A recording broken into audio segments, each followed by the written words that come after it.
Bonjour à toutes et à tous et bienvenue pour une nouvelle vidéo. Je suis Audrey de la chaîne Gistan Sushi, j'espère que vous allez bien. Aujourd'hui on se retrouve donc pour un Sushi News. Alors j'en ai filmé un cette semaine déjà, d'ailleurs j'étais à fond encore à ce moment là. Mais il y avait trop de news, je voulais parler de plein de trucs positifs qui se passaient. Et en même temps il y avait des choses assez particulières qui se passaient en même temps. Et du coup il y a eu des nouveautés et je me suis dit mais... En fait, il faut que je retourne ma vidéo. Et puis même en la tournant, il y avait des choses que j'avais oubliées. Donc j'étais là, attends, il y a quoi encore comme news et tout. Donc du coup, comme là, mes news, je les connais. Enfin, je les connais. Comme là, c'est là. Je me suis préparée parce que je m'étais pas préparée psychologiquement à faire ma vidéo. Du coup, comme je suis préparée psychologiquement à ma vidéo, j'ai les infos. Donc ça devrait aller vite. Ça devrait être bien. Donc asseyez-vous tranquillement. Genre, prenez de quoi manger, prenez de quoi boire. Parce que la vidéo va être assez longue. On va parler des news qui se sont passées, donc du coup, dernièrement. Alors, je vais pas parler de toutes les news parce qu'il y en a certaines qui mériteraient leur propre vidéo, quasiment. Mais il y en a d'autres d'ailleurs qui mériteraient, mais je vais en parler parce que assez particulier l'ambiance en ce moment. Mais on va commencer par des news positives parce qu'on va pas se mentir, en ce moment, il se passe beaucoup trop de dingueries dans le monde. Donc on veut un peu de positif, n'est-il pas? Même si après on va parler de choses un peu plus négatives malheureusement, comme le racisme. Ouais, bref, on en parlera du coup juste après, donc commençons par les news positives.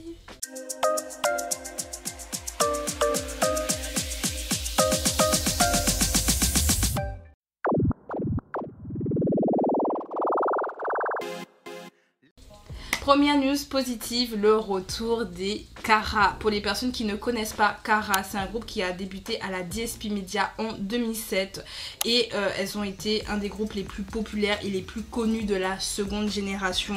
Elles font partie des premiers groupes à avoir réussi à avoir des concerts au Japon et vraiment à remplir des salles au Japon. Elles ont eu un succès, quand je vous dis monstre, mais c'est monstre. D'ailleurs, pour les personnes que ça intéresse, j'ai un peu parlé de leur carrière déjà dans ma vidéo réaction au Kara quand elles étaient revenues avec When I Move, parce que c'est vrai qu'elles ont eu un grand moment de pause, surtout après le décès malheureux de Hara, qui était donc une des membres du groupe.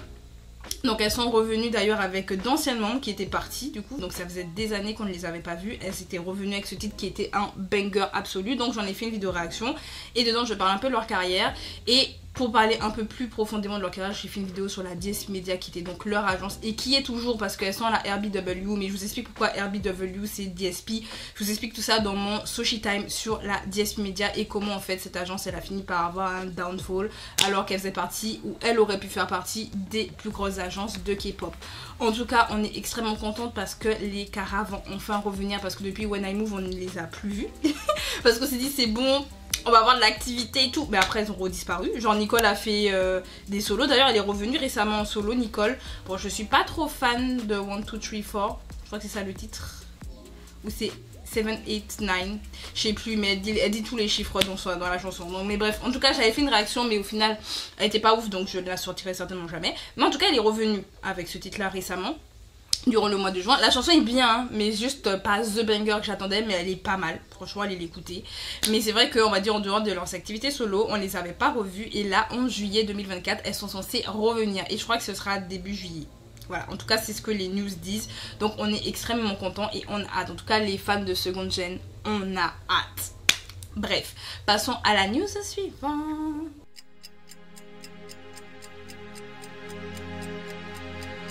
Deuxième news, les J-Friends. Je pense que vous avez dû voir passer un peu partout les fans de J-Friends, donc les buddies. Vous avez dû voir passer la vidéo de Sowon qui parle avec un de ses membres du staff qui parlait du coup de J-Friends. Pour les personnes qui ne connaissent pas J-Friends, parce que on va essayer de recontextualiser, parce que je me dis il y a des gens peut-être qui suivent ma chaîne mais qui suivent pas tous les groupes ou qui sont pas au courant de tout ce qui s'est passé, enfin... Donc je vais essayer de vous résumer. C'est comme c'est un Sushi News, je suis obligée de parler de la news mais je suis obligée de vous contextualiser, donc c'est un peu particulier. Mais dans les Sushi Time on en parlera. Donc J-Friends est un groupe qui a débuté en 2015 sous l'agence Source Music. L'agence Source Music est dirigée par l'ancien staff de la SM Entertainment. D'ailleurs, si vous regardez les débuts de J-Friends, ça ressemble beaucoup à du Girl Generation. D'ailleurs, ils ont été beaucoup critiqués pour ça parce qu'on les accusait de copier les débuts de Girl Generation. Surtout qu'en plus, il y avait des membres qui ressemblaient à d'anciennes membres. Enfin bref, c'était assez particulier. Mais en tout cas, elles ont eu un succès des plus immenses. Genre J-Friends avec leur concept cute, elles ont réussi quand même à avoir beaucoup de wins, à être énormément aimées par le public coréen et même à l'international. Et pourtant, elles faisaient pas ce qui marchait. Parce que le cute, ça marche en Corée. Mais à l'international, le cute, ça marche pas trop. Et pourtant, elles ont beaucoup de fans à l'international. Et vous savez que... Alors c'était en 2020 ou 2021, je ne me rappelle même plus. parce que je vais pas me rappeler de la tête, je refuse de me rappeler de ce moment précis, mais leur contrat avec la Source Music s'est arrêté des plus brusquement, genre personne ne s'y attendait. Elles avaient eu un succès de malade avec Mago, genre elles venaient de sortir leur full album, et là d'un coup on apprend que leur contrat avec la Source Music s'est arrêté. En tout cas, les J-Fun ont tout fait pour pouvoir garder leur nom, donc Source Music ne peut pas garder. Genre, ils ont essayé au départ de faire un truc pour qu'elles puissent jamais récupérer le nom de J-Fun, mais ils ont réussi à faire un move pour qu'elles puissent le garder. Mais elles sont toutes parties dans différentes agences, donc on a 3 des membres, Eunna, Eunji et et Shinbi, qui sont partis du coup à la Planet Boys, à la BDM, je ne sais plus le nom de l'agence, mais en plus on en a parlé, c'est l'agence des Bad Villains. On en a parlé dans la vidéo réaction à Bad Villains. Mais elles sont parties, elles ont créé leur groupe VVG. Suwon elle a continué sa carrière d'actrice. Yerin elle est partie dans son coin aussi. Enfin bref, Yuju aussi elle a fait ses débuts solo. Enfin bref, elles ont toutes fait leur début solo de leur côté. Et Suwon en fait là récemment elle expliquait que les J-Fun c'est pas fini. Parce que le monde du staff est en mode mais franchement j'aimerais trop que vous fassiez une chanson avec les VVG et tout. Genre ce serait grave cool. Et elle est en mode mais J-Fun c'est pas fini. Parce qu'elles ont gardé le nom de J-Fun. Elles ont jamais disband, elles ont fini leur contrat, et c'est ce que Suwon a dit, elles ont fini leur contrat, et elles disent mais on se voit en fait régulièrement, et c'est vrai, à la fin de leur contrat avec Source Music, on les voyait assez régulièrement prendre des photos ensemble, on les voyait aller au concert des autres, des unes des autres, donc on voyait que c'était pas fini, genre qu'elles étaient toujours proches, et c'est vrai que Suwon a dit mais en fait on est toujours très proches avec les filles, et si on veut faire un comeback on en fera un. Après cette information est à prendre avec des pincettes, parce qu'on va se dire c'est bon elles vont comeback et tout. À prendre avec beaucoup de pincettes, parce que là les membres sont donc dans différentes agences. C'est possible de faire un comeback à plusieurs, genre avec le groupe J-Fun en étant dans plusieurs agences différentes, mais ça peut être relativement compliqué. On l'a vu par exemple avec Girl Generation, genre il y avait des membres qui étaient restés à la SM, mais beaucoup d'autres étaient dans différentes agences. Donc déjà quand tu as tes activités solo, il faut que tu arrives à placer les activités de groupe du coup. Donc si tu as déjà tes activités, et en plus avec différentes agences, on le voit, hein, les groupes qui sont dans les trucs de survival là, genre à la base de IUI. Je sais pas si vous vous rappelez, genre IUI comment c'était galère au niveau d'organisation parce que les agences faisaient n'importe quoi, enfin bref. Donc ça peut être assez particulier quand tout le monde est dans différentes agences, mais c'est possible, c'est pas impossible, et Suwon a bien dit que elles pourront très bien faire un comeback un jour. Donc gardons espoir. Gardons espoir. Donc c'est la bonne nouvelle, c'est que J-Fun c'est vraiment pas fini, elle l'a confirmé, elles ont pas disband, elles sont encore là, c'est juste il faudra trouver le temps quoi. Il faudra trouver le temps pour pouvoir revenir à J-Fun. Mais on garde espoir, c'est une note positive.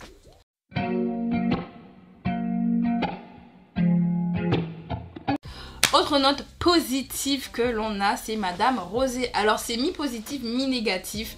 En réalité, j'aurais dû en parler un peu après, ou j'en parlerai après. Mais le truc c'est que non, j'ai des news qui sont collées. En fait mon problème là, c'est qu'il y a une news positive qui est collée à des news négatives. Et donc je suis obligée de les coller ensemble. Donc on est obligé de parler de cette news là à ce moment là, parce que c'est comme j'ai dit, c'est mi-positif, mi-négatif. En fait là, ça faisait un moment qu'on n'entendait plus trop parler de Rosé, enfin sur son compte Instagram et surtout sur son canal, elle parle assez régulièrement, enfin régulièrement, mais elle peut être à peu près active, et c'est vrai que on n'avait pas tant de news solo de son côté, c'est à dire que Jennie on a eu des news, Lisa on a eu des news, d'ailleurs elle va comeback, le temps que vous voyez ma vidéo elle a déjà comeback, d'ailleurs on parlera un peu de son comeback là dans la partie racisme, là, on en parlera, bref, mais Lisa va comeback, Jennie a eu ses activités solo, Jisoo elle a des activités solo mais en étant actrice. Donc du coup Rosé est un peu la seule genre dont on n'avait aucune nouvelle, on va dire professionnellement parlant, genre on était en mode ouais ok on la voit vite fait de temps à autre, et tellement on la voit pas souvent. Là récemment il y avait une vidéo d'elle qui avait tourné où on la voyait et on était en mode mais c'est moi ou elle est plus fine que d'habitude, parce que Rosé de base elle est très mince hein. Faut savoir que Rosé est connue pour être très mince, elle a toujours été, et en plus elle a toujours gardé le même poids, on va dire, en tout cas la même silhouette de ses débuts jusqu'à pas si loin que ça. Du coup on sait que c'est naturel chez elle, parce qu'il y a des personnes qui sont naturellement fins. Voilà, il y a des gens qui sont naturellement très fins, comme il y a des gens qui vont être naturellement un peu plus forts. Enfin bref, on a tous des physiologies relativement différentes. Et sauf que là, récemment, comme ça fait longtemps puisqu'on l'a pas vue, tout le monde est en mode mais elle est plus fine que d'habitude là ou... Moi perso, je ne m'exprimerai pas là-dessus parce que je n'aime pas parler du corps des gens. Pour tout à fait franche. Je suis pas très fan parce qu'on l'a déjà fait avec Woo-Young, la bichette. Mais bref, on va pas parler de son corps, mais c'est pour dire en fait tellement on l'a pas vue depuis longtemps, que forcément ça a tilté. C'est pour vraiment appuyer sur le fait qu'on a très peu de nouvelles de Rosé. Et donc récemment Rosé elle a expliqué, enfin dans un communiqué où elle parlait qu'elle a signé du coup avec une nouvelle agence, elle expliquait que ça fait depuis 1 an, je crois, qu'elle est en studio et qu'elle travaille pour ses débuts, enfin pas ses débuts vu qu'elle a déjà débuté en solo, mais pour son comeback en solo. Donc c'est la bonne nouvelle, c'est que Rosé, musicalement parlant, elle va revenir, ça c'est positif. Moi j'avais adoré ses solos. Alors On The Run j'étais un peu moins fan, mais par contre Gone, oh waouh, c'est ma chanson. Genre quand je vous dis c'est je crois que c'est ma chanson préférée de tous les solos de Blackpink, hein. Tous les solos, Gone est ma chanson. Genre vraiment c'est acoustique. Vous savez, de toute façon si vous avez vu ma vidéo FAQ, vous savez quel type de chanson j'aime. Donc vous devez comprendre pourquoi Gone c'est ma chanson. Oh mon dieu. Mais bref, donc c'est la bonne nouvelle. Mais en même temps, s'il y a une mauvaise nouvelle, entre guillemets mauvaise, alors ça va dépendre peut-être des personnes et de la vie des gens, mais en fait Rosé elle a signé sous The Black Label. Et pour les personnes qui ne connaissent pas The Black Label, c'est le label de Teddy qui est un producteur et qui a travaillé à la base à la YG, donc qui a créé sa propre agence. Et en fait The Black Label travaille beaucoup avec YG. En fait c'est un peu comme une sous-agence de YG, vous voyez ce que je veux dire. Et le fait qu'en fait toutes les filles elles n'ont pas re-signé avec YG pour leurs activités solo, et que bah Rosé elle va à The Black Label, beaucoup trouvent ça assez étrange parce qu'ils se disent mais en fait on n'aura aucune activité. Parce qu'actuellement à The Black Label on a, pour vous situer en artiste féminine, actuellement on a Somi. Regardez les activités solo de Somi. Et quand je dis les activités solo, je parle pas du fait qu'elle a créé sa marque de make-up, qu'elle soit dans les émissions et tout. Je parle pas de ça, hein. Je parle vraiment musicalement parlant, artistiquement parlant, genre dans la musique. Somi a sorti 2 albums. De toute façon j'ai fait un Soshi Time sur Somi, genre allez le regarder. Je sais pas si je pourrais mettre beaucoup de i parce que je crois que je peux en mettre plus de 3. Donc au pire je vous le mettrai en barre de description pour les personnes qui veulent voir un peu justement l'évolution de carrière de Somi.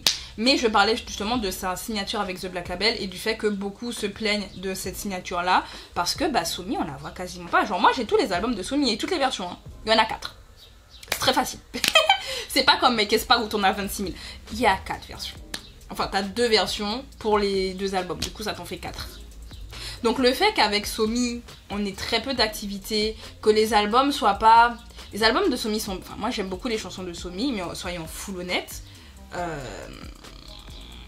n'y a pas beaucoup de choses qui se passent. Vous voyez ce que je veux dire? Genre son premier... le premier album qu'elle a sorti, XOXO, dedans, il y avait beaucoup de chansons qu'on avait déjà, genre Birthday, What You Waiting For, comment s'appelle ma chanson là? Purée, la chanson qu'elle a écrite là. Mais en tout cas, il y avait au moins la moitié des chansons qui étaient dans cet album là qu'on connaissait déjà parce qu'elle les avait déjà sorties en single. Et du coup, on avait 2-3 chansons qui étaient à peu près nouvelles, mais c'est vrai que le reste, on les connaissait déjà. Du coup, tu te dis, ok. L'album suivant, il y avait moins de chansons, elles étaient en plus courtes, et tu te dis, mais... genre, XOXO avait plus de raccords que Gameplay.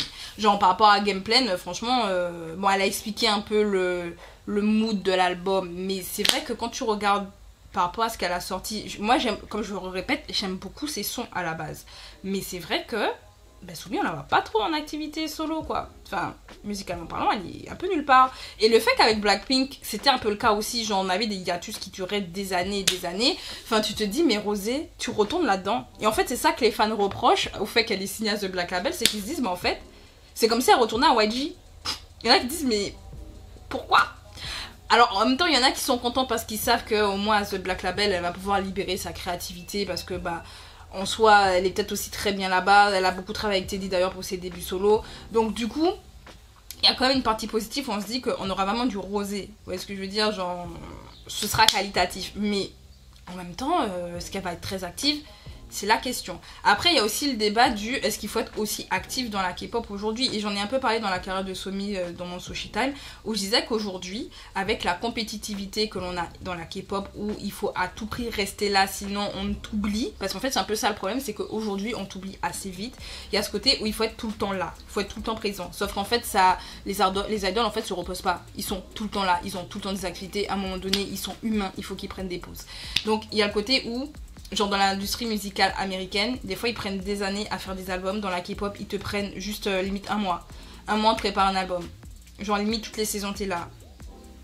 Est-ce que c'est si normal que ça en fait, cette surproductivité, cette surconsommation? Parce qu'en fait on arrive dans de la surconsommation également parce que nous en tant que fans, bah, on va acheter les albums. Vous voyez ce que je veux dire? Donc tu consommes.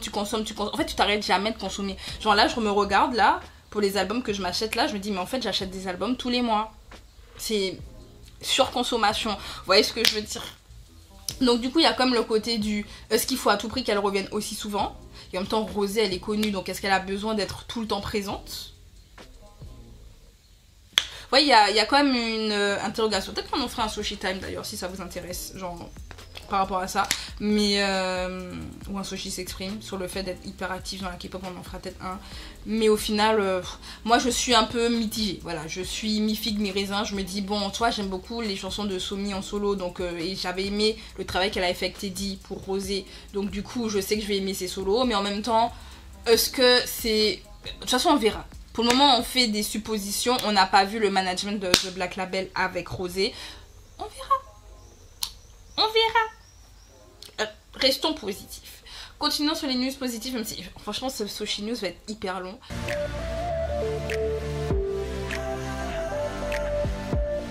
Autre news positive, on parlait d'Aespa, mes petits bébés d'amour. J'avais pas pu parler d'Aespa dans ma dernière vidéo parce que justement la vidéo elle est hyper trop longue, mais là on va la faire longue, c'est pas grave.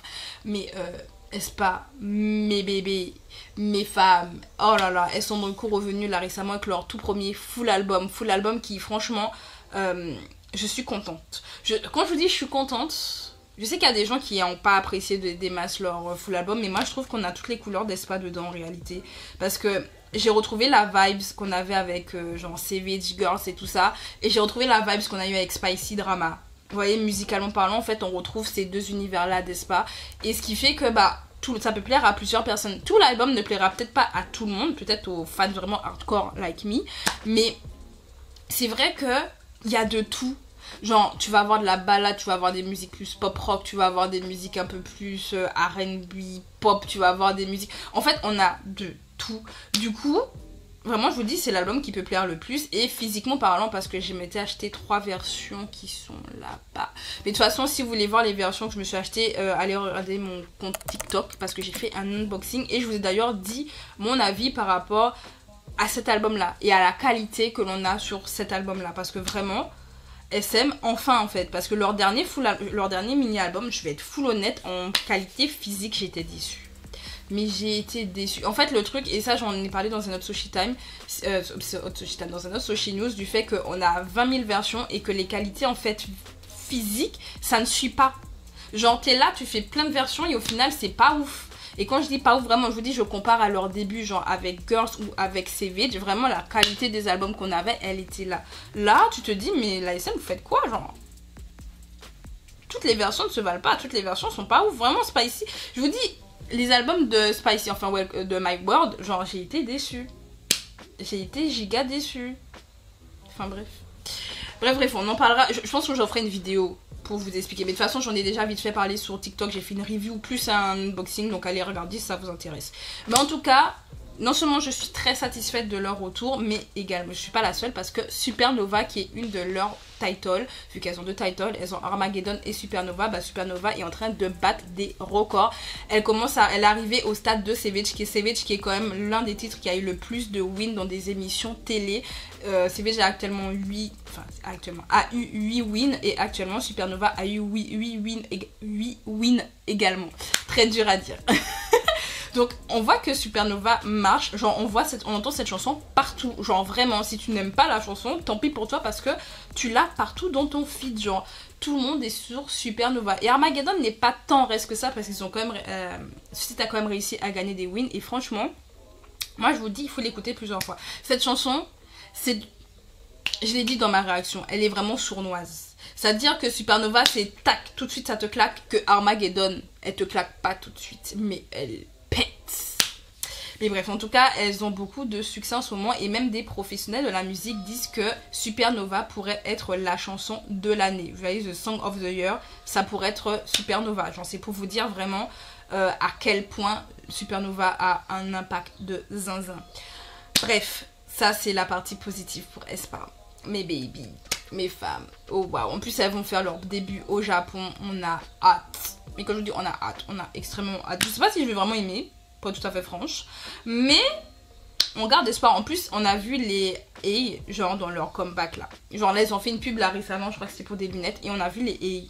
Et je présuppose quand on entend le style un peu et qu'on voit le style visuel de leur début Hot Mess là. Leur début japonais. On sent que les A, elles pourraient être présentes.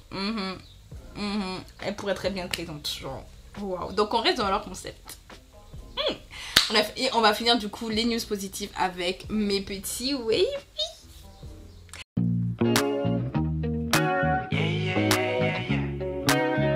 Mes bébés, pour les personnes qui ne connaissent du coup pas Wavy, parce que c'est vrai qu'on est sur une chaîne de Gigi Stan, donc c'est un groupe masculin. À part Astro, je vous parle pas de beaucoup de groupes, d'ailleurs j'ai fait un sushi time sur Astro du coup. Mais Wavy aura droit, en fait même pas Wavy, je pense NCT. Quoique, il faudra que je fasse par sous-unité en fait, parce qu'il y aura beaucoup trop de choses à dire. Mais en tout cas, Wavy du coup est une sous-unité du groupe NCT, qui est un groupe qui est à la SM Entertainment. Ils ont débuté en 2019, je parle pas de NCT, je parle bien de Wavy. Ils ont débuté en janvier 2019. Et ce groupe-là est connu pour être un peu le international group. Vous voyez, genre ils chantent, ils peuvent te chanter dans toutes les langues. Ils ont des chansons en anglais, ils ont des chansons en chinois et ils ont des chansons également en coréen.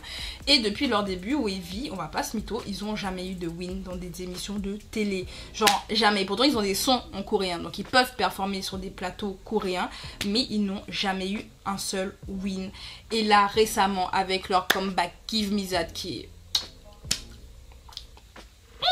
avec le comeback de Give Me That, ils ont enfin eu leur premier win. Et franchement j'ai été extrêmement émue pour eux, parce que bah non seulement c'est leur premier de leur carrière en tant que Wavy, mais également, mais pour moi on pense beaucoup à Shao Jun, qui était présentateur donc pour un de ses shows musicaux. Il était présentateur d'ailleurs ce jour-là, et il a toujours remis les prix aux gens. Genre je sais pas si vous imaginez, vous remettez tout le temps les prix, vous n'avez jamais eu, mais vous remettez à tout le monde. Et là pour une fois c'est à vous qu'on le remet. Et tellement pour vous dire que beaucoup de gens étaient contents pour Wavy et espéraient pour Wavy. On a un des membres du staff justement dans ces shows musicaux où Shao Jun est présentateur. Je crois que c'était un membre de la sécurité, si je dis pas de bêtises. Il disait que Shao Jun est tellement gentil, genre il a toujours été super gentil avec tout le monde. Bah il a voté pour Wavy, genre il a dit moi j'ai voté pour Wavy parce que franchement ils méritent. Ils sont trop gentils, la chanson elle est bonne. Enfin ils mériteraient d'avoir un win. Je sais pas si vous imaginez. Genre tout le monde espérait pour Wavy. Genre dites-vous aussi même sur les réseaux sociaux, parce que forcément actuellement je suis sur X. J'avais dit que j'ai abandonné X, j'ai abandonné pendant quelques mois et je suis revenue. Voilà, écoutez, on m'a demandé de revenir, je suis revenue. C'est pas ma faute. On m'a dit mais meuf reviens sur X et tout, nanana, on t'attend, tu nous manques et tout. Au final, je fais toujours des flops avec mes threads, mais bon, c'est une autre histoire. Il n'empêche que sur X, il y avait beaucoup de... En tout cas, je dis X, mais en tout cas sur les réseaux sociaux, il y a beaucoup de fandoms qui se sont réunis justement pour que les Wavy puissent avoir leur premier win. Parce que justement, les gens me disaient, mais les pauvres, genre, ils sont là depuis 2019. Ils souffrent. Ils ont de la bonne musique là et puis il se passe rien. Et puis même en termes de positivité, en dehors du fait qu'ils aient gagné des wins, il y a aussi le fait qu'ils aient changé de staff. Et le nouveau staff qu'ils ont, on va dire, ils leur donnent les promotions qu'ils ont besoin. Parce que c'est vrai que moi je suis fan de Wavy depuis que très récemment. J'ai commencé à le suivre cette année. Et j'ai regardé un peu les promotions. Quand j'ai commencé à le suivre, c'était les promotions de On My Youth qui s'était arrêté depuis un moment. Mais moi c'est ça que j'ai regardé. Et c'est vrai que par rapport à ces promotions-là et les promotions qu'on a avec Give Me That, il y a de l'activité. Give Me That, il se passe des choses. D'ailleurs, ils ont même leur premier concert en tant que Wavy, mais que Wavy. Genre, il n'y a pas le reste d'Entity, c'est Wavy. Ils l'ont eu d'ailleurs récemment, du coup, en Indonésie. Je crois que c'était l'Indonésie ou Thaïlande. C'est Thaïlande ou Indonésie? En tout cas, ils étaient dans l'Asie du Sud, là. Et moi, j'y étais pas. Juste ça à dire. Moi, j'y étais pas. J'espère qu'ils viendront en France l'année prochaine. Les gars, je vous attends. Cette année, c'est mort. J'ai... argent. Hein, argent. Là en plus j'ai deux concerts en novembre, là, NCT Dream et XJ. Argent. Voilà. D'ailleurs j'ai une place de NCT Dream à vendre si vous voulez, genre le samedi en catégorie 1 si ça intéresse quelqu'un, genre. Parce que c'est bon. Ma place elle est là, personne la veut. Et vraiment à un moment donné je vais finir par la donner. Hein. Quoique non, il faut que je récupère mon fric. Parce que j'ai dépensé. Hein. Et j'ai dépensé. Enfin bref. Mais ça pour dire qu'en termes de promotion vraiment... on donne. En fait là vraiment Give Me That à ce qu'il mérite et vraiment les fans sont super contents de se dire mais ils ont enfin des activités qu'il faut. Genre ils ont vraiment une vraie promotion. On a une promotion comme un autre groupe de K-pop. Alors qu'à Wavy à la base, des fois ils avaient même pas de show. Enfin bref.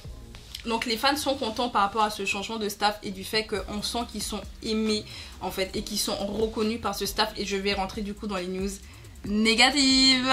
Donc les gars, on va passer aux news négatives. Je vais du coup m'arrêter là. On se dit du coup à soit demain, soit la semaine prochaine pour la suite des news. Donc si vous avez aimé la vidéo, pensez à mettre un like, pensez à vous abonner pour ne pas rater du coup la deuxième partie de ce Soshi News. Et on se dit à bientôt. C'était Audrey. Salut.